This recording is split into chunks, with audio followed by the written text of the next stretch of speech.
नमस्कार, नम्रताज रेसिपीमध्ये आपले खूप खूप स्वागत. श्रावण महिना आला की वेगवेगळे प्रकारचे सण साजरे केले जातात. त्यानिमित्त आपण गोडधोडाचे पदार्थ घरी नेहमी बनवतच असतो. त्यापैकी एक म्हणजे गुळाची लापशी. ही गुळाची लापशी जर पाण्याचे प्रमाण चुकले तर अगदी दडदडीत तयार होते आणि खायला कंटाळा येतो.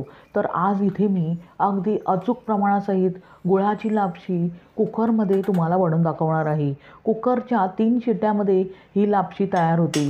शिवाय खायला तर अप्रतिम अशी लागते. रेसिपी नेहमीप्रमाणेच साधी, सोपी, सुटसुटीत तर आहेच.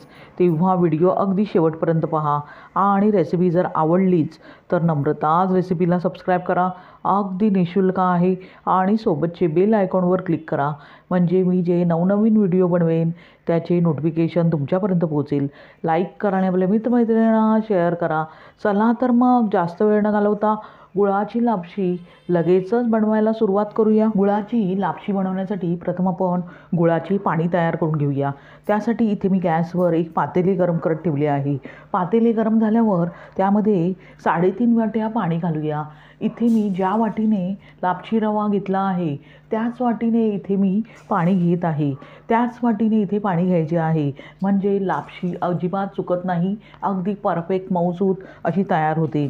आता पाणी पातेल्यात घातल्यावर लगेचच त्यामध्ये 1 वाटी खडे गूळ घालूया.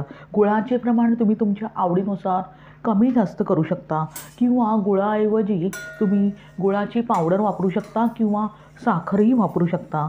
आता आपण हे गूळ पाण्यात अगदी व्यवस्थित एकजीव करून घेऊया. गूळ विरघळायला आपण दुसऱ्या गॅसवर शिफ्ट करूया आणि ह्या गॅसवर आपण इथे कुकर गरम करत ठेवलं आहे. कुकर गरम झाल्यावर त्यामध्ये पाव वाटी तूप घालूया. तुपाचे प्रमाण तुम्ही तुमच्या आवडीनुसार इथे कमी जास्त करू शकता, पण तुपामुळे ह्या लापशीला चव अगदी अप्रतिम अशी येते, म्हणून इतकेच तूप वापरायचे आहे.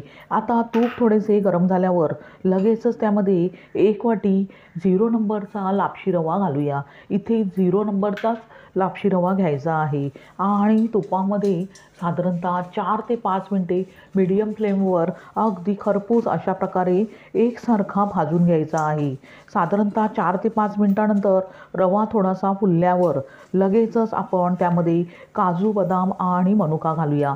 ड्रायफ्रूट्स तुम्ही तुमच्या आवडीनुसार कोणतेही घेऊ शकता किंवा कितीही तुम्ही इथे वापरू शकता. आता ड्रायफ्रूट्स अगदी साधारणतः 1 ते 2 मिनटे रव्याबरोबर अगदी व्यवस्थित खरपूस भाजून घेऊया. साधारणतः 2 ते 3 मिनटानंतर पाहू शकता सर्व जिन्नस व्यवस्थित खरपूस भाजले गेले आहेत. आता तर आपण पाव वाटी ओल्या नारळाचा चव घालूया आणि रव्याबरोबर साधारणतः 1 मिनिटभर नारळाचा चव अगदी व्यवस्थित भाजून घेऊया. इथे मी ओल्या नारळाचा चव वापरला आहे. तुम्ही सुक्या खोबऱ्याचा किसही वापरू शकता किंवा सुक्या खोबऱ्याचे तुकडेही इथे वापरू शकता.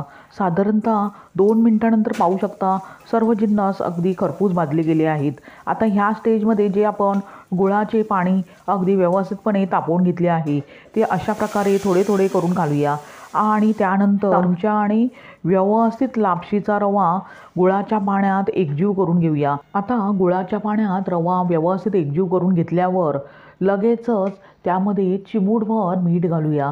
कोणत्याही गोडाच्या पदार्थामध्ये चिमूटभर मीठ घातल्यामुळे त्या पदार्थाची चव द्विगुणित अशी होते, म्हणून अशा प्रकारे चिमूटभर थोडे मीठ घालायचे आहे. आता सर्व जिन्नस एकजीव करून घेतल्यावर लगेचच कुकरचे झाकण लावून घेऊया आणि कुकरच्या 3 शिट्ट्या करून घेऊया. 3 शिट्ट्यामध्ये आपली गुळाची लापशी पूर्णपणे तयार होईल. पाहू शकता कुकरची 1 शिट्टी झाली आहे. अशाच प्रकारे आणखी 2 शिट्ट्या करून घेतल्यावर गॅस बंद करून घेऊया आणि कुकरची वाफ जाऊ देऊया. कुकरची वाफ गेल्यानंतर अशा प्रकारे कुकरचे झाकण उघडून पाहूया. पाहू शकता किती परफेक्ट लापशी तयार झाली आहे. लगेचच ती आपण अशा प्रकारे एकजीव करून घेऊया. त्यानंतर स्वादासाठी आपण त्यामध्ये छोटा चमचा वेलची जायफळ पूड घालूया. इथे मी गूळ वापरले आहे त्यामुळे जायफळही वापरत आहे. जर तुम्हाला आवडत असेल तर वापरा, नाही तर स्किप करू शकता. पाहू शकता सर्व जिन्नस अगदी व्यवस्थित एकजीव झाले आहेत. इथे मी वेलची जायफळ पूड सर्वात शेवटी घातली आहे, त्यामुळे त्याचा स्वाद अगदी टिकून राहतो. आता गरमागरम गुळाची लापशी चव करूया. अशा प्रकारे तयार झाली. कुकरच्या 3 शिट्ट्यात झटपट मऊसूत अशी तयार होणारी अशी गुळाची लापशी. ही गुळाची लापशी तुम्ही नैवेद्यासाठी बनवू शकता किंवा कधीही केव्हाही बनवून त्याचा आस्वाद घेऊ शकता. तुम्हाला ही रेसिपी कशी वाटली ते कमेंट करून सांगा. आणि रेसिपी जर आवडलीच तर नम्रताज रेसिपीला सबस्क्राईब करा. अगदी निःशुल्क आहे आणि सोबतचे बेल आयकॉनवर क्लिक करा म्हणजे मी जे नवनवीन व्हिडिओ बनवेन त्याचे नोटिफिकेशन तुमच्यापर्यंत पोहोचेल. लाईक करा आणि आपल्या मित्रमैत्रिणींना शेअर करा. पुन्हा भेटूया अशाच साध्या सोप्या आणि सुटसुटीत अशा रेसिपीसह. धन्यवाद.